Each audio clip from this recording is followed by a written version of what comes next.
привет, я Лиза, и сегодня мы с вами на орбите. Я снова записываю звук на телефон, просто потому что мне нравится, как это звучит. Это звучит намного лучше, нежели на микрофон камеры. А микрофон, который я заказала с Алиэкспресс, он оказался отвратительного качества, и звук как будто бы я говорю под водой. Что, соответственно, не очень нам кайфово, да? Это видео я хочу поделить на 4 части. В первой части я хочу рассказать о своих новых классных вещичках, которые мне помогают в съемке видео, которые я приобрела, чтобы иметь больше мотивации и меньше отговорок, чтобы не снимать видео. Во второй части я хочу немножко ввести вас в курс дела, что происходит сейчас в моей жизни. Третья, четвертая часть будет немножко связана с этим. Мы пойдем немножко в другие темы, скажем так. Итак, перейдем к первой части. Хочу показать свои покупочки, которые меня замотивировали больше снимать. И вообще с ними очень все удобно делать. Первое, что я заказала и купила, вот эта замечательная вещичка. Это у нас сумочка для камеры. Она мне очень-очень нужна, потому что я всегда переживаю за свою камеру. И у меня всегда отговорка, что нет, я не буду брать камеру, чтобы снимать влоги, просто потому что боюсь, что ее что-то придавит, что с ней что-то случится, поцарапается в рюкзаке и так далее. Теперь этой отговорки нет. Очень классная сумочка, кстати. Внутри все мягенькое, еще есть дополнительные кармашки и так далее. Просто слаживаю туда камеру, в сумочку и в рюкзак. И я не переживаю о том, что она как-то поцарапается, перевернется, еще что-то и так далее. В общем, лайк. Ну и следующие вещички, которые я сказала, это в основном штативы. Я знаю, что многие блогеры даже не используют штативы, когда у них есть, но у меня это реальная проблема была, потому что мне не нравился либо кадр, и при монтаже я уже понимала, что мне не нравится картинка, значит, я не буду выкладывать это видео. Либо просто в процессе я понимала, что мне слишком долго занимает время подбор каких-то вещей, которые можно подложить под камеру, чтобы выстроить нужный мне кадр. Со штативами этой проблемы нет. И достаточно много влогов я начинала снимать, но они не вышли на канале, просто потому что их не закончила. Я постараюсь это исправить. Но штативы — это реально удобная и классная вещь. На данный момент их у меня 4, но в первую очередь я заказала первые 3. Первый — это вот такой вот штативчик.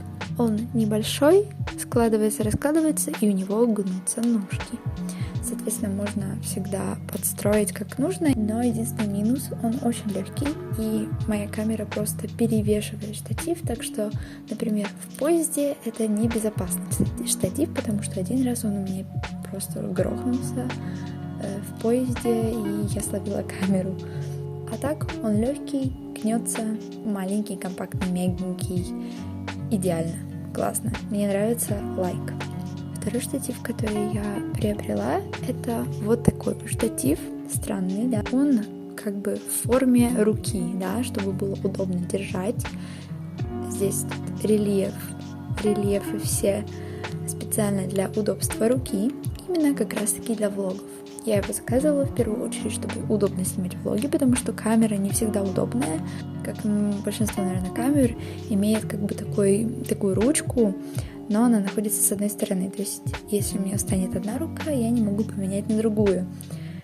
И всегда это будет меняться кадр будет. Где-то ближе, где-то дальше и так далее. Плюс рука трясется больше, нежели ты бы держал штатив. Так что этот штатив очень классный. Он собирается в такую ручку. Здесь у нас регулируется. И ножки как бы раскладываются таким вот образом, да, которые у нас складываются в этот рельеф руки. Но при этом я часто просто камеру ставлю на штатив, потом просто поднимаю и беру и снимаю с этого, не складывая даже ножки. Это тоже очень удобно. Он легкий, компактный, тоже лайк. Наверное, самый любимый мой штатив. И третий штатив, который я купила, он находится сейчас в применении. Я снимаю на него.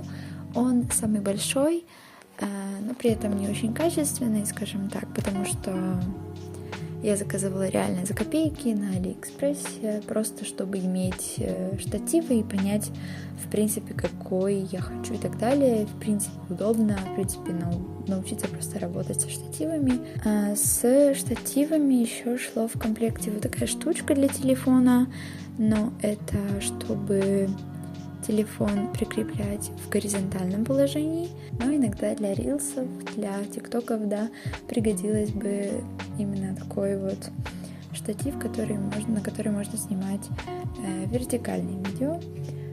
Была вот эта штучка, которую я не поняла, что это такое. Я думала, что она не раскладывается, но оказалось, что она раскладывается. И, например, на вот этом штативе можно ее прикрутить и снимать вертикальные видео.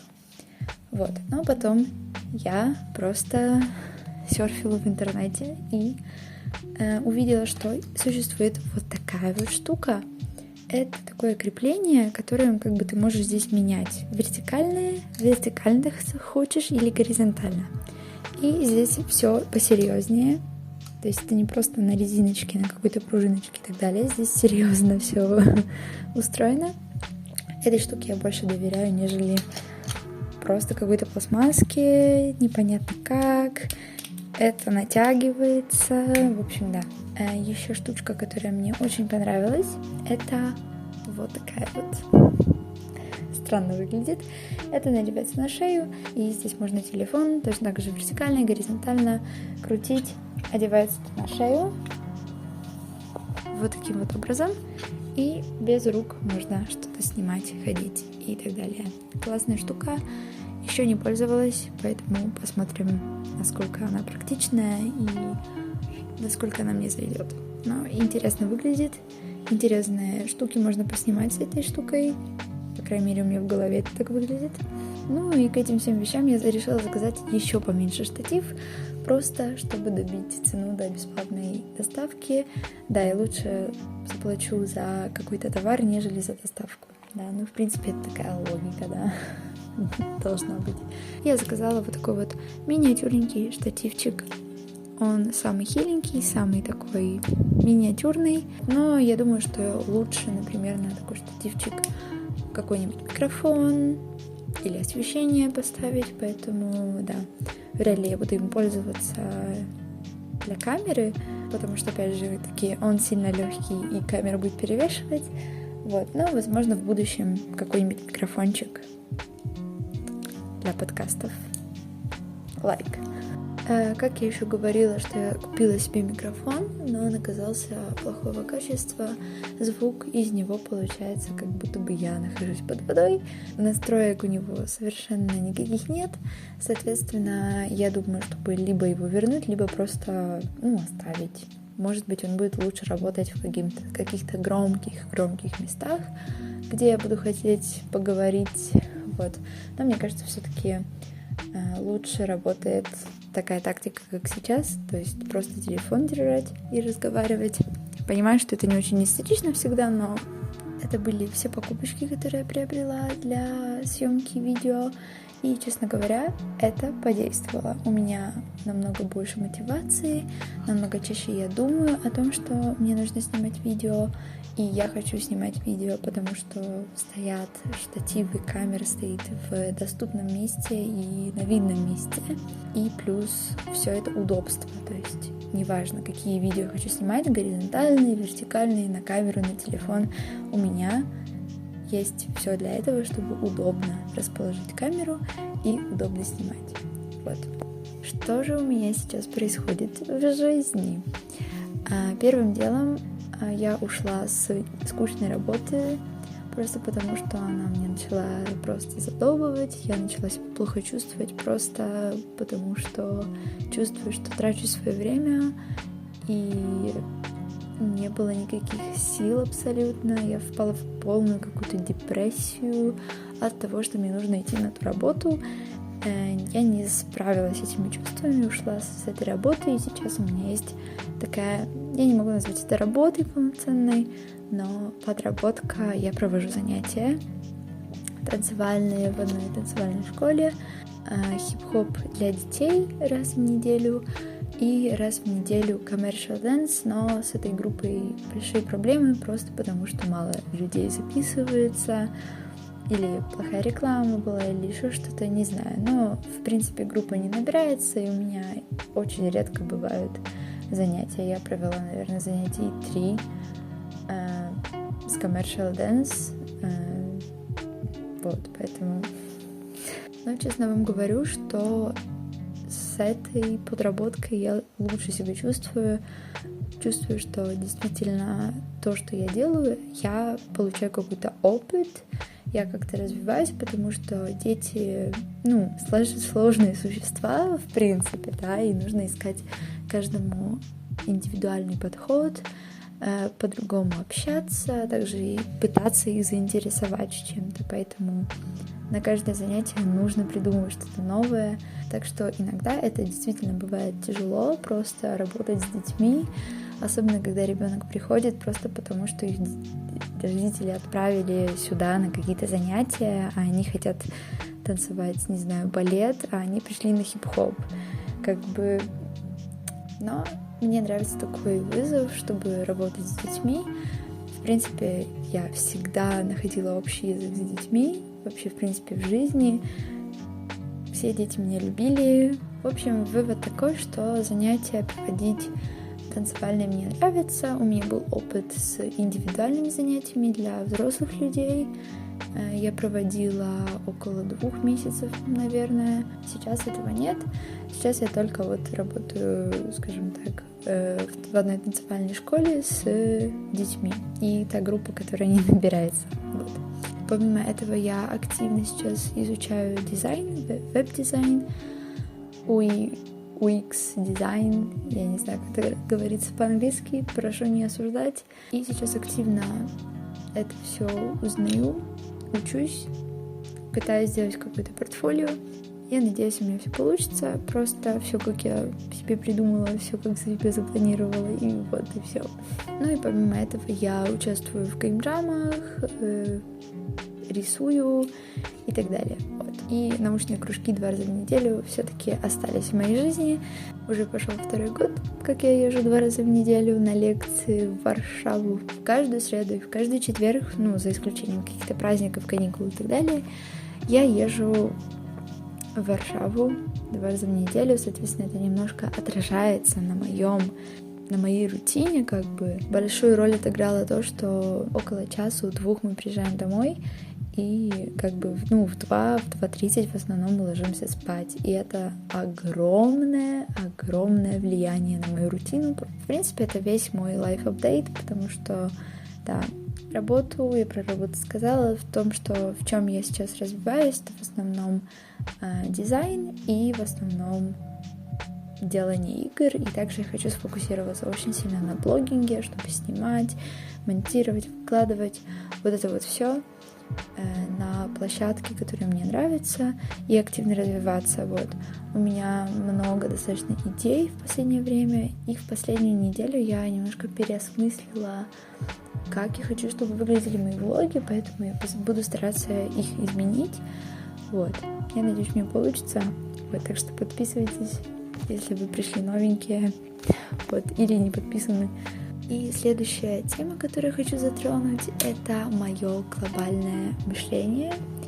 У меня оно с детства, я с малых лет просто думаю о вещах, о которых просто дети не думают в своем возрасте, да, то есть я в садике могла заплакать и просила маму, чтобы она никогда не умирала, например, или в школьном возрасте, в 3 классах просто не хотеть есть мясо, просто потому что понимание, что убили какую-то курочку и так далее. В конечном итоге это привело к тому, что в более осознанном, более взрослом возрасте я приняла решение отказаться от мяса. Уже несколько лет не ем мясо.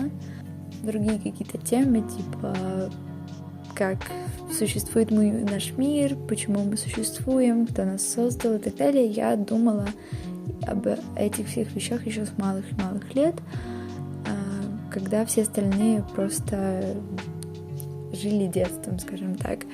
На данном этапе моей жизни это проявляется так, что я просто думаю о том, что наша жизнь очень коротка, и я не смогу испробовать просто все вещи, которые я бы хотела, прочитать все книжки, которые меня интересуют, посмотреть фильмы, которые мне нравятся, не знаю, просто научиться вещам, которые мне нравятся, потому что я заинтересована абсолютно во всем, серьезно.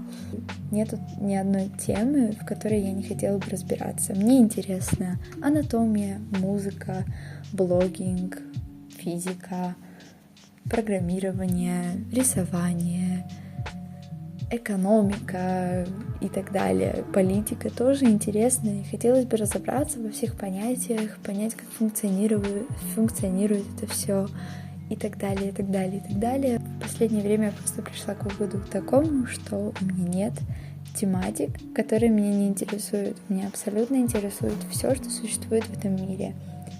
И это является поводом моей проблемы, что я не знаю, чем заниматься в первую очередь. Но жизнь коротка, мне хотелось бы попробовать все, абсолютно все, что существует, узнать обо всем, научиться всему.